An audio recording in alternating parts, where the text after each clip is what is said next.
Assalamu alaikum wa rahmatullahi wa barakatuh. My Hijrah family, what's good? It's your boy Abu Dalia back again. What's happening, people?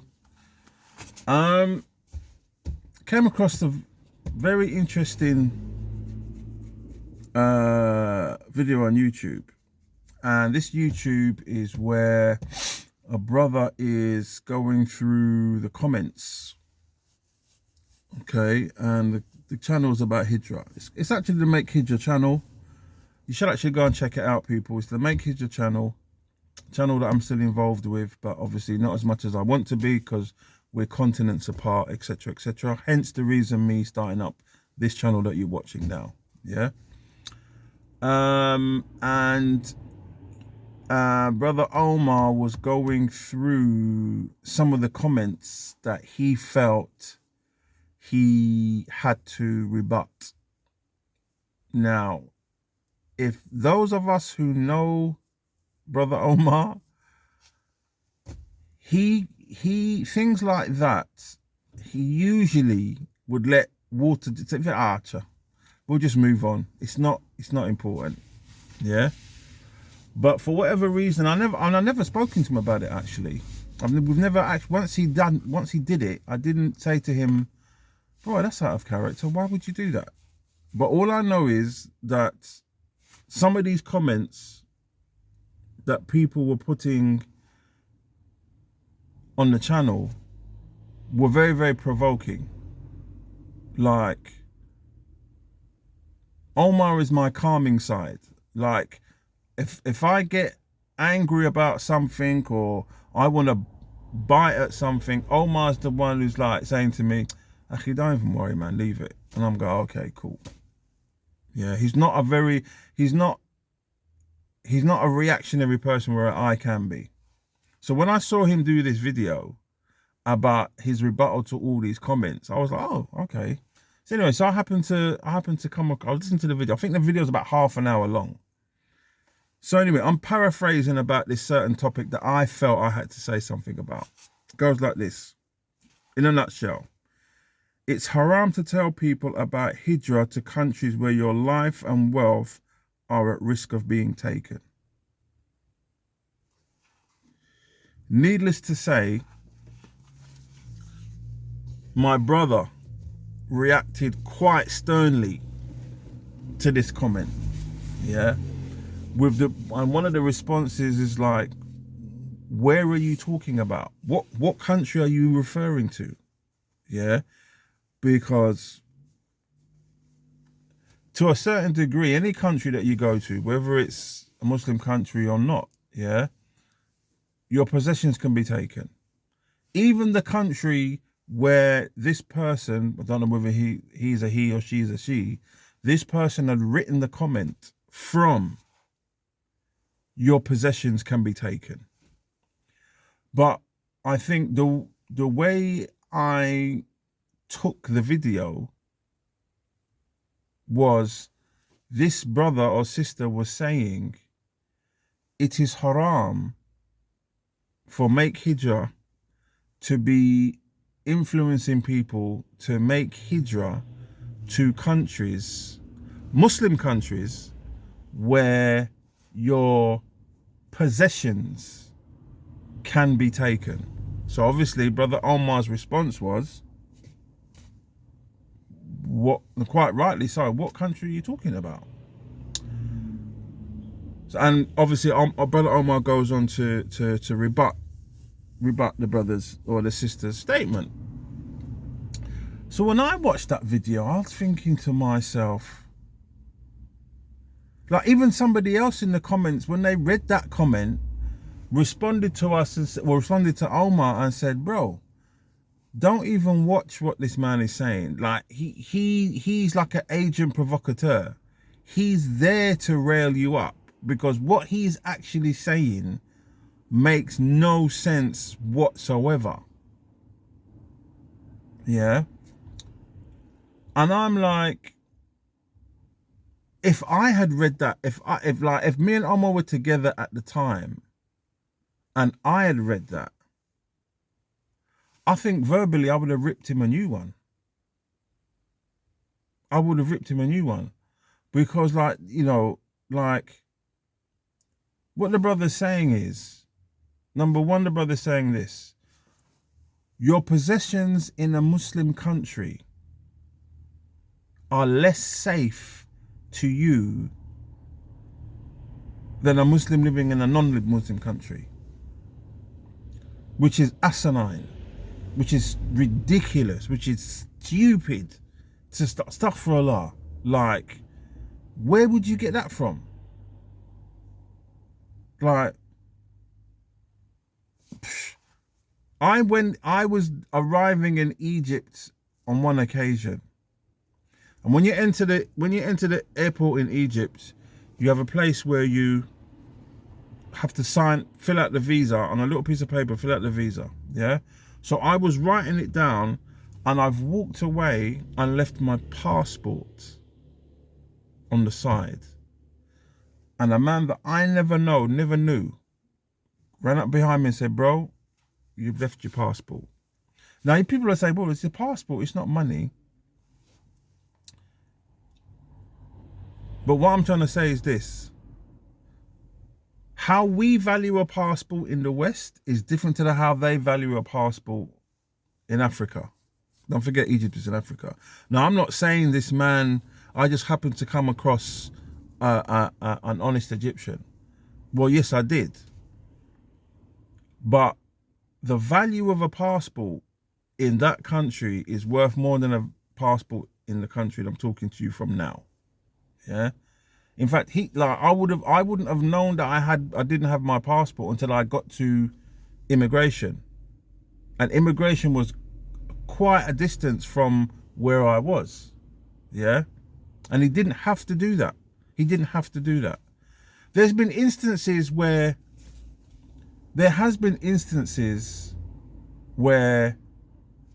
somebody's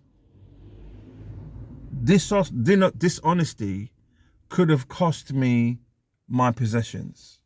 It has happened. But at the same time, not to the point where, because it could happen here. It could happen in the UK, it could happen in the US. This Muslim person is more willing to trust a non-Muslim with his possessions rather than a Muslim, which seems benign to me. Yeah. Secondly, any Muslim's interaction with another Muslim straight away, in my opinion, has to be one of trust. Meaning, you trust that whether you know him or her or not, you trust that individual until that individual gives you reason not to trust him or her. The brother or sister that wrote this comment is assuming that maybe he was watching a YouTube video where we're probably talking about maybe me in Tanzania or Morocco, like countries where they're not as affluent as the UK or US or Canada or Australia. Maybe he's seen that. So what he's seeing from that, what he or she is seeing from that is, we're telling Muslims to go to countries that are not as affluent as the UK and US, and that in itself automatically means our possessions are going to be at risk of being taken from us.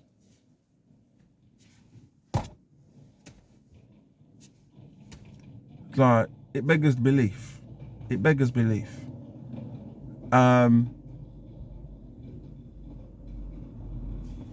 Listen, the Muslim world has issues.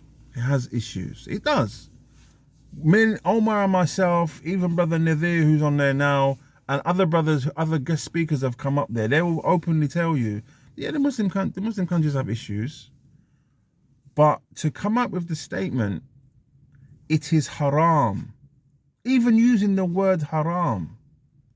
Haram is usually used for something that Allah has legislated against. Like, if Allah says don't do it, is usually meat is haram. Or you have, I don't know, I'm not a faqih, but like, I don't know whether ijtihad can get to the point where, because this means this and that means that, it has to equal up to being haram. I'm not sure about that. But from what I know, once you say something is haram, you're indirectly compelling our Lord to punish that person for doing it. So the Make Hijrah channel and me and my channel, this channel here, this new channel here, we're advocates for sending people to Muslim countries, even though we know their possessions are being put at risk. So that makes our actions haram. Incredible. Incredible. Like, it makes absolutely no sense. Yeah. Look, that individual needs to look around his surroundings. Yeah. Because another point that I want to make is this. Let's just say an incident happened in the UK where I am now, where my possessions were taken, and the high probability it was probably taken by a non-Muslim. And just say, for example, and the exact same incident happened to me when my possessions were taken, and they were taken by a Muslim. Okay? The question I would have to ask is this. The Muslim, depending what it was and all that, depending what it was, I could probably bring myself to forgive that Muslim. Firstly, because he's a Muslim. And in the back of my mind, I would like to think that because I've forgiven this Muslim for taking my possessions, Allah may bestow blessings upon me for doing it. Because a Muslim is a brother to another Muslim. Yeah. There are many, we're all one ummah. We're all one body. If one part of the body hurts, the whole body hurts. There's so many things that I could mention, or we could mention, that discuss about the Muslim being a brother or a companion to another Muslim. Yeah. A Muslim is one who is safe from his hands, from another Muslim's hands. Yeah. All these type of things. So in the back of my mind, I would want to hope, inshallah ta'ala, that if a Muslim in a Muslim country was to take my possessions, steal my shoes, steal my money, yeah, for example, after being angry about it and frustrated about it, I would hope I'd have the strength to say, Bismillah, forgive him. Now, change it over to the UK now, where I am. A non-Muslim steals my shoes and steals my money. Okay? What benefit apart from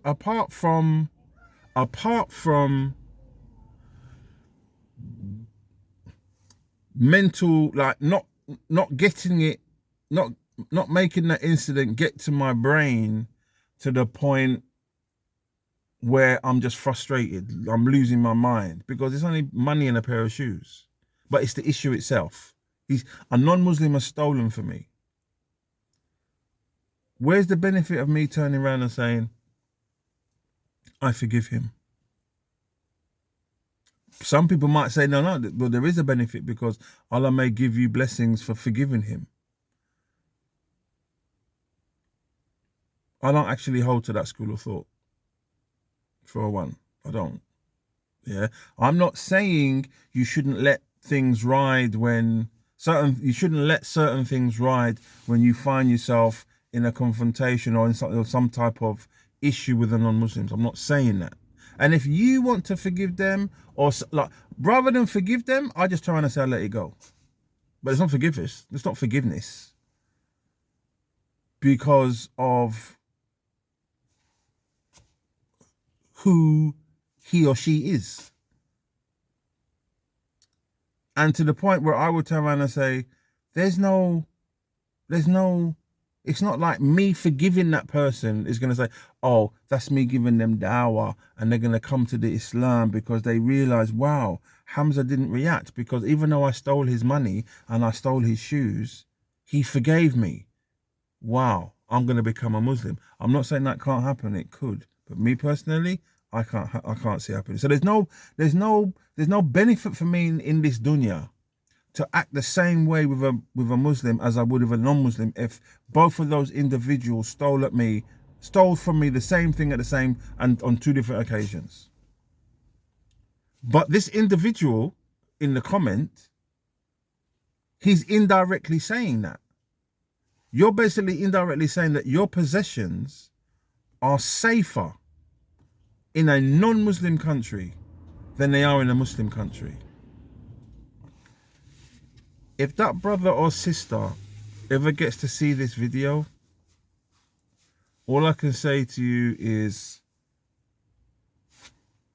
you need to check yourself, because I personally have never heard anything so asinine and ridiculous from somebody who prays in the same direction as us. It makes no sense. So, until the next video, ikhwani wa ikhwat, assalamu alaikum wa rahmatullahi wa barakatuh.